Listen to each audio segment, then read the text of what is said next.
महाभारत के प्रत्येक पर्व की समाप्ति पर दान देने योग्य वस्तुओं का वर्णन। वैशंपायन जी कहते हैं, राजन, अब मैं ये बता रहा हूं कि जब महाभारत का पारायण आरंभ हो जाए तब प्रत्येक पर्व की समाप्ति पर ब्राह्मणों के लिए किन किन वस्तुओं का दान देना चाहिए।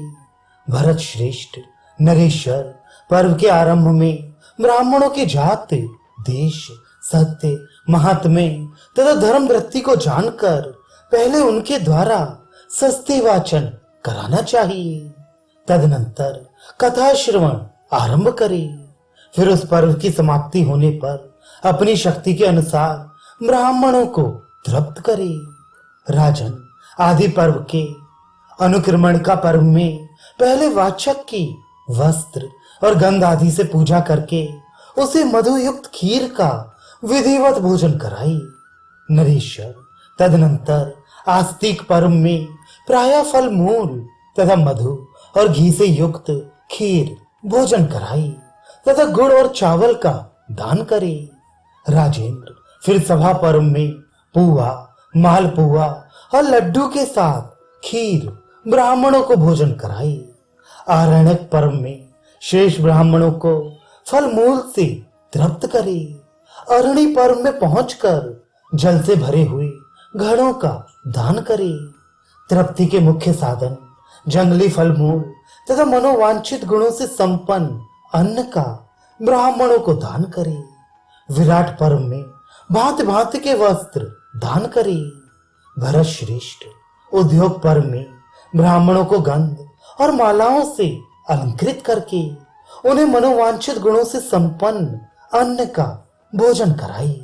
राजेंद्र, भीष्म पर्व में परम उत्तम शिविका का दान करके अच्छी तरह छौंक बघार कर तैयार किए गए सर्वगुण संपन्न अन्न का दान करे।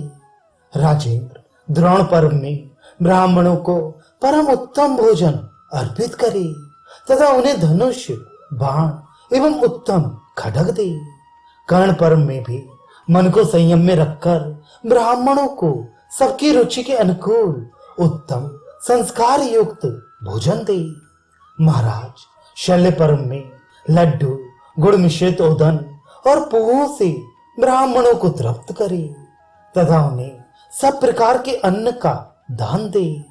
गदा पर्व में भी मूंग मिलाई हुई खिचड़ी का दान करे। स्त्री पर्व में उत्तम ब्राह्मणों को रत्नों द्वारा तृप्त करे। ऐशिक पर्व में पहले घी मिलाए हुए भात का दान करे।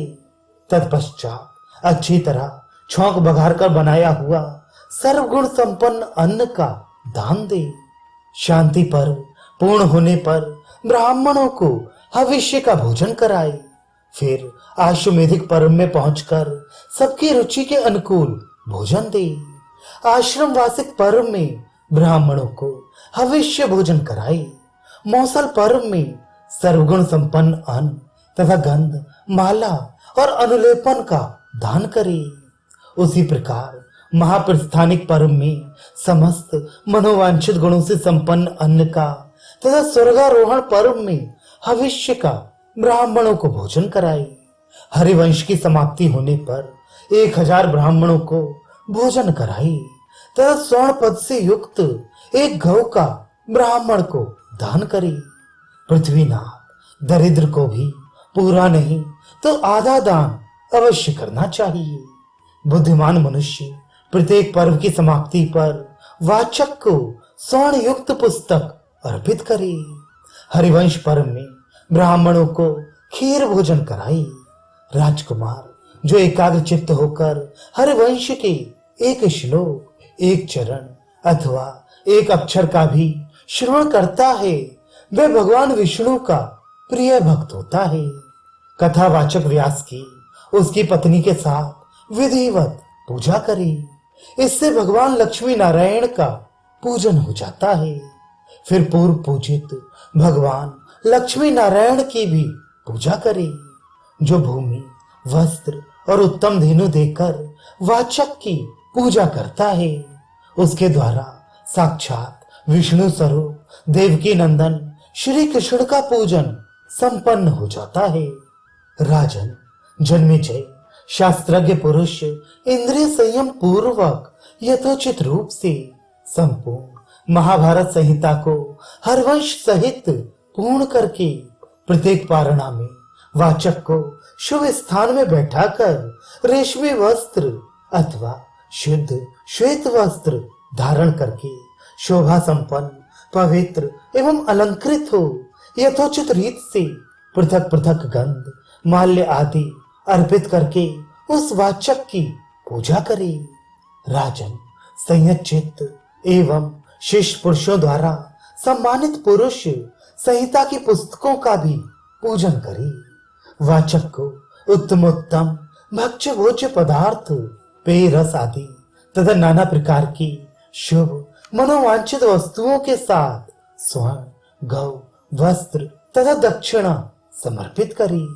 सभी पारणाओं में प्रणत भाव से 3 पल स्वर्ण देना चाहिए। इतना संभव ना हो तो 2.25 पल या 1.5 पल अवश्य दे। धन रहते हुए कंजूसी ना करे। जो वस्तु अपने को अभीष्ट हो उसी का ब्राह्मणों को दान करना चाहिए। वाचक अपना गुरु है, अतः भक्ति भाव से उसको सर्वथा संतुष्ट करे। उस समय संपूर्ण देवताओं का तथा नर नारायण का कीर्तन करे। तदनंतर गंध माल्य आदि से भली भांति अलंकृत किए गए श्रेष्ठ ब्राह्मणों को उनकी इच्छा के अनुसार नाना प्रकार के कमनीय पदार्थ तथा अनेक प्रकार के छोटे बड़े दान देकर तृप्त करे। ऐसा करने वाला मनुष्य अतिरात्र यज्ञ का फल पाता है। प्रत्येक पर्व पर ऐसा करने से यज्ञ फल की प्राप्ति होती है।